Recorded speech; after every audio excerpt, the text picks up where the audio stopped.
पढ़ेंगे वो तुरंत माइंड से निकलेगा। 10 बार लिखेंगे वो डेफिनेटली याद रहेगा। कभी भी बनाए नोट्स, कभी भी बुला के देंगे, अब फटफट याद आ गया, हो गया। और एग्जामिनेशन सेंटर पे पढ़ने की बेवकूफ़ी ना करें, क्योंकि वहाँ पढ़ाई नहीं होती है। वहाँ जो भी आप पढ़ेंगे वो बाहर निकलेगा। पढ़ाई घर से करके जाए, एग्जाम फ्री माइंड से। ठीक है, किसी को पूछ सकते हैं। जैसे साइंस का मेन जो टॉपिक होता है ना, वो इलेक्ट्रिसिटी, लाइट, साउंड, ग्रेविटी, ठीक है, और फोर्स। ये चार चीज जो साइंस की है ना, मोस्ट इंपॉर्टेंट टॉपिक है। और ये चार और अगर ये 4-5 चीज आप नहीं पढ़ रहे हैं ना साइंस में अच्छे से, अगर आपकी जानकारी नहीं है, यूनिट्स की पता नहीं है साइंस में, तो आप साइंस का पेपर आपका अच्छा नहीं आने वाला। ये साइंस की। और हिस्ट्री के लिए सर तो आते हैं पुराने, मॉडर्न, मॉडर्न, एंशिएंट, ये सब पढ़ना है। मैक्सिमम क्वेश्चन जो होते हैं एंशिएंट और मॉडर्न से होते हैं, वो सब आप एनालिसिस करेंगे, पेपर का एनालिसिस करेंगे तो आपको पता चल जाएगा। वो यही है कि एनालिसिस करने का तरीका आप लोगों को पता नहीं होता स्टार्टिंग में, क्योंकि मुझे खुद दिक्कत है। मैं जब 2 अटेम्प्ट फेल हुआ ना, तब मुझे रियलाइज हुआ कि मेरे अंदर कमी क्या है। जब उस कमी को मैं ढूंढा, तलाशा, तब पता चला कि अरे ये कमी थी, इसको ठीक करना है। फटफट हो गया, आराम से मेंस निकल गया। जब पेपर दे के आप आए ना, एग्जामिनेशन हॉल से निकले ना, तो उस समय कॉन्फिडेंस एक होना चाहिए कि नहीं मेरा तो हो ही रहा है। अब ये नहीं कि पेपर दे के आए प्रीलिम्स का, उसके बाद बोल रहे हैं कि अभी तो 2 महीने टाइम है रिजल्ट आने में, रिजल्ट आता है फिर तैयारी करते हैं, तब तो आप ऐसे भी बाहर हैं।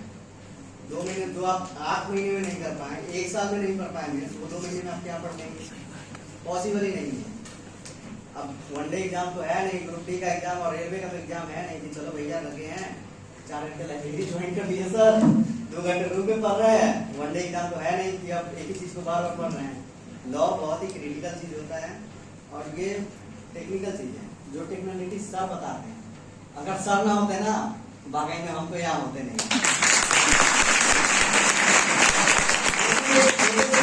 से आया हुआ लड़का, बिहार के एक छोटा सा डिस्ट्रिक्ट है वैशाली, वहाँ से मैं बिलोंग करता हूँ। वहाँ से आया हुआ, जहाँ पे जो स्टडी का शेड्यूल है, इंटर तक की पढ़ाई बढ़िया होती है, ग्रेजुएशन और एमएससी की पढ़ाई वहाँ नहीं होती है कॉलेजेस में, पर क्लास नहीं चलते हैं। और लॉ का भी बिहार का, बिहार के बच्चे हैं, उनको पता है कि बिहार में लॉ कॉलेज में कैसे पढ़ाई होती है और कैसे पेपर देके आते हैं, सबको पता है। एक पटना लॉ कॉलेज और सीएनएलयू को छोड़ दिया जाए, बाकी बिहार के किसी लॉ कॉलेज में दम नहीं है। दम वहाँ के बच्चों में होता है जो कॉन्शियस होते हैं। मेरा एक फ्रेंड था मोहम्मद गुलाम रसूल, यहाँ ठीक मेरे बगल में बैठता था। वो 6 या 7 बेंच पे मेरे बगल में बैठता था। आज वो फर्स्ट क्लास मजिस्ट्रेट है पटना में। उसकी तैयारी और मेरी तैयारी सेम थी, सेम रूम में पढ़ते थे। वो पहले सेलेक्ट होकर चला गया, क्योंकि उसकी किस्मत में पहले जजमेंट ना लिखा था। वो पहले चला गया और मैं बाद में एमक्यू बना। तो खैर तकलीफ इसलिए नहीं होती है कि बिहार में जज की सैलरी में बस 10,000 की फर्क है, इतना ही अंदर है। हमको 90 प्लस मिलेगा तो उसको 1 लाख प्लस मिलेगा, इतना ही फर्क है, ज्यादा फर्क नहीं है। इससे ज्यादा कुछ नहीं होता है। तो बहुत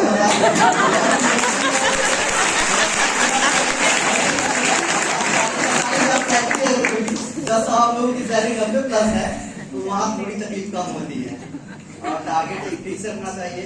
अब ये नहीं कि सब बताया जैसे कि आज आरओ या एआरओ का सब पेपर, आप एआरओ भी दे रहे हैं, यूपीपीसीएस भी दे रहे हैं, इधर जे भी दे रहे हैं, नहीं होने जा रहे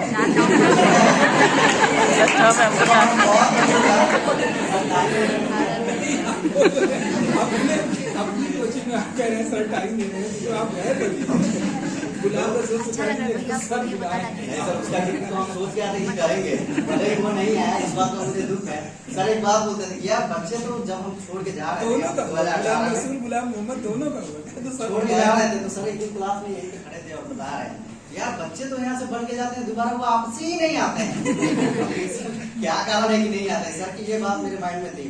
और जब मैं गेट से निकला ना, तो ये चीज सोच के निकला, आज नहीं तो कल इस पोडियम में चढ़ूंगा जरूर स्टेज पे।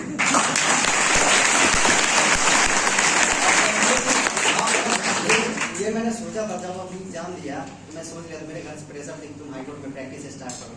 घर वाले बोल रहे थे, माँ बोल रही थी, मेरा छोटा भाई बोल रहा था। अभी मेरा छोटा भाई अभी जस्ट सिलेक्ट हुआ है 67 बीपीएससी से, पीसीएस ऑफिसर बना है, लेबर इन्फोर्समेंट ऑफिसर।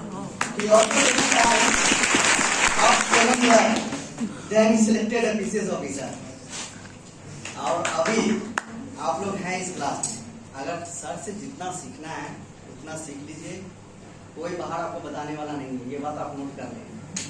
अगर आपको एक दूसरे की कलीग भी है ना, अगर कमरे पे चला जाना तो आप नोट्स समेटेंगे और नोट्स छुड़ाएंगे। सर ऐसा होता है। वो कहेगा कहीं मेरी टेक्निकलिटी ये जान ना जाए कि मैं कैसे कर रहा हूँ नहीं कर रहा हूँ, तो ये चीजें छुपानी नहीं है, ठीक है। कोई आपके माइंड का जिरॉक्स नहीं निकाल सकता है। आपके माइंड के अंदर जो टैलेंट है, जो इंटेलिजेंसी है, उसको कोई छुड़ा नहीं सकता। कोई आया नोट्स देखना, हाँ देखो अच्छा तुम मेरे माइंड का जिरॉक्स कर सकते हो तो कर लो, क्या दिक्कत है। तो ये कि नोट्स छुपाना, ये मैं वैसा कभी किया नहीं। जो है मेरे रूम में खुला रहता था, आके पढ़ते थे, देखते थे, क्या देना है दे दो, मेरा क्या जाना है, थोड़ा मेहनत कर लेंगे इसमें, ले गए जिरॉक्स करके लौटा दिए। कोई इन सब चीजों पे ध्यान रखें। ऐसा नहीं है कि द्वेष की भावना होना चाहिए कंप्यूटर से, ऐसा नहीं है कि वो आपकी सीट ले रहा है, आपको सिर्फ एक सीट से मतलब है, उसको भी सिर्फ एक ही सीट से मतलब है।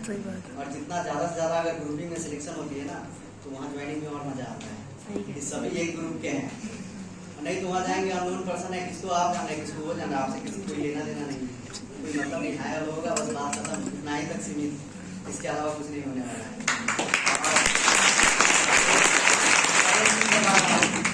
तैयारी करें ना तो इस भावना से करें कि मुझे सिलेक्शन लेना है। आप खुद को तो ठग रहे हैं, पता चल रहा है कि यहाँ से कमरे से रूम से बाहर निकले, इस क्लासरूम से बाहर कोई मित्र का फोन आ रहा है या कोई किसी खास मित्र का फोन आ रहा है, आप कुछ समझ सकते हैं और उसको बोला कि आई कॉल यू लेटर, और उसके बाद बाहर निकले और उससे 2 घंटा बात कर रहे हैं, पढ़ाई कर रहे हैं, फोन आ गया, उसके बाद बोल रहे हैं कि करते हैं बात, और उससे 1 घंटे तक आप बात कर रहे हैं।